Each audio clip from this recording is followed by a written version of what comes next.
গরুর মাংসটা একটা দুর্দান্ত লেভেলের টেস্ট। আমার কাছে মনে হয়েছে যে রাজশাহীতে যেগুলো কালাভুনা খেয়েছি মানে তার থেকেও ভালো। এই যে হাসিম ভাই এই যে উনিই কিন্তু শেফ। জি, হাসিম ভাই, আপনি এই যে রান্নাটা শিখলেন কার কাছ থেকে? আসলে রান্নাটা আমি আমার ভাইয়ের কাছ থেকে শিখেছি। কুটুমবাড়ি হোটেলে যে ওনার হাসান আলী, ওটা আমার বড় ভাই। ওটা কোথায় হোটেলটা? এটা মরমরিয়া বাজার। দুর্দান্ত লেভেলের রান্না কিন্তু। মাংসের যে গ্রেভিটা এবং যে কালারটা আসছে মানে সত্যি আমি খুব এক্সাইটেড। আমার কাছে মনে হচ্ছে যে কিসের মরমরিয়া আর কিসের রাজশাহীর আশেপাশে যে কালাভুনা, আমার কাছে মনে হয়েছে যে এটা কিন্তু সত্যি মানে অন্যরকম একটা কালার আসছে। হাঁসের মাংস আমি যদিও একটু কম লাইক করি, বাট যারা হাঁসের মাংস পছন্দ করে অ্যাকচুয়ালি এইখানে যদি আসেন আমার দৃঢ় বিশ্বাস পয়সা উসুল করে আপনি যাবেন। হ্যালো এভরিওয়ান, আসসালামু আলাইকুম। সবাইকে ফুড ফেরিয়ালের পক্ষ থেকে শুভেচ্ছা। আমার সাথে আছে আসাদুল্লাহ এবং মমিনুল ইসলাম, সেই সাথে যুক্ত হলো সাজিদুর। সো বন্ধুরা, আজকে এমন একটি জায়গার সন্ধান পেয়েছি যেটি একেবারেই অন্যরকম একটা এক্সপিরিয়েন্স। কালাভুনা তো অনেক খেয়েছেন বিভিন্ন জায়গায়, কিন্তু হাঁসের মাংসের কালাভুনা এবং গরুর মাংসের কালাভুনা একেবারে ইউনিক স্টাইলে রান্না হয় এবং তার টেস্ট একেবারেই অন্যরকম। হ্যাঁ বন্ধুরা, ঠিকই শুনেছেন, রাজশাহী শহরের কাছেই দুর্গাপুর আলিপুর বাজারে খুলেছে শখের হেসেল অ্যান্ড রেস্টুরেন্ট। সো বন্ধুরা, রাজশাহী থেকে কাটাখালী মোড় দিয়ে রওনা হলেই বানেশ্বর বাজার পার হয়ে হাতের বাম দিকে দিক দিয়ে সাইন দেওয়া আছে দুর্গাপুর বাজার। সো দুর্গাপুর আমরা এই রাস্তা ধরে চলে গেলাম। সো দেখতে পাচ্ছেন কত সুন্দর চমৎকার রাস্তা এবং বিকেলের যে মুগ্ধতা অন্যরকম। সো ফাইনালি আমরা পৌঁছে গেলাম। এখন যে রান্নাটি হচ্ছে এটি হচ্ছে হাঁসের মাংস, চীনা হাঁস হবে। এখানে কি পরিমাণ রান্না হচ্ছে? দেখা যাচ্ছে যে গরু প্রতিদিন 20 কেজি, চীনা হাঁস দেখা যাচ্ছে যে 15টা 14টা 15টা 20টা পর্যন্ত রান্না করা হয়। প্রতিদিনই দেখা যাচ্ছে শেষ হয়ে যায়।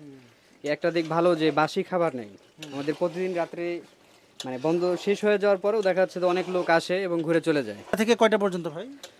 আমাদের এখানে দুপুর 12টার থেকে রাত্রি 10টা পর্যন্ত চালু থাকে, খাবারগুলো পাওয়া যাবে। খুবই চমৎকার একটা কালার আসছে। সো কালারটা দেখেই মনে হচ্ছে যে খেতে অনেক সুস্বাদু হবে। রাজশাহী থেকে আসছি নিশ্চয়ই এমনি এমনি তো আসিনি, একটা প্রত্যাশা একটা এক্সপেকটেশন নিয়ে আসছি। দেখা যাচ্ছে যে লোকজন অনেক দূর দূরান্ত থেকে আসতেছে। এই পর্যন্ত মানে সবাই ভালোই বলছে, চেষ্টা করতেছে সর্বদাই ভালো রাখার জন্য। আমার ওয়াইফের ইচ্ছাতেই দেখা যাচ্ছে যে রেস্টুরেন্টটা চালু করা। আলহামদুলিল্লাহ, আমরা খাবার খাবো এখন। খুবই এক্সাইটেড আমরা খাওয়ার জন্য। একপাশে রয়েছে হাঁসের একদম গরম মাংস, একদম চুলা থেকে যেটা রান্না দেখলেন, আর সেই সাথে গরুর কালাভুনা। সো দুইটা কালাভুনা, বাট ভাতটা একটু গরম হলে ভালো হতো। চীনা হাঁসটা ট্রাই করবো যে কেমন লাগে। একটু ঝোল নিয়ে নিই। মাশাল্লাহ, দেখতে কিন্তু মাশাল্লাহ খুবই এটা লোভনীয় দেখা যায়, কেন মানে আর জিভেতে জল চলে আসতেছে আমার ব্যাপার। বিসমিল্লাহ।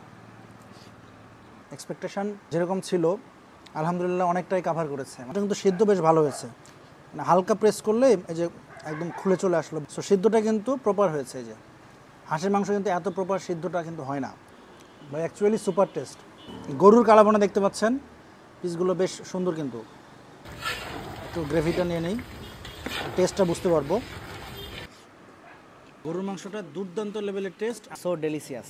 বন্ধুরা, এখানে মজার বিষয় হচ্ছে হাঁস এবং গরুর কালাভুনা দুটোতেই কিন্তু সমান প্রাইস রেখেছে 180 টাকা প্রতি প্লেট, এবং সেই সাথে ভাত রয়েছে 30 টাকায় জন প্রতি আনলিমিটেড। ভাতের যে চাল সেটি আমার মনে হয় আরেকটু আপগ্রেড করতে হবে, আদারওয়াইজ সবকিছু কিন্তু একদম দারুণ। আলিপুর বাজারের শখের হেসেল এন্ড রেস্টুরেন্টে যদি কারো খাওয়ার অভিজ্ঞতা থাকে অবশ্যই তা কমেন্টে জানাবেন। সো বন্ধুরা, এই ছিল আমার আজকের ভিডিও। আমার ভিডিও যদি ভালো লেগে থাকে অবশ্যই লাইক কমেন্ট শেয়ার করবেন, এবং সো পরবর্তী ভিডিও নিয়ে আবারও দেখা হবে। সে পর্যন্ত ভালো থাকবেন, সুস্থ থাকবেন। আল্লাহ হাফেজ।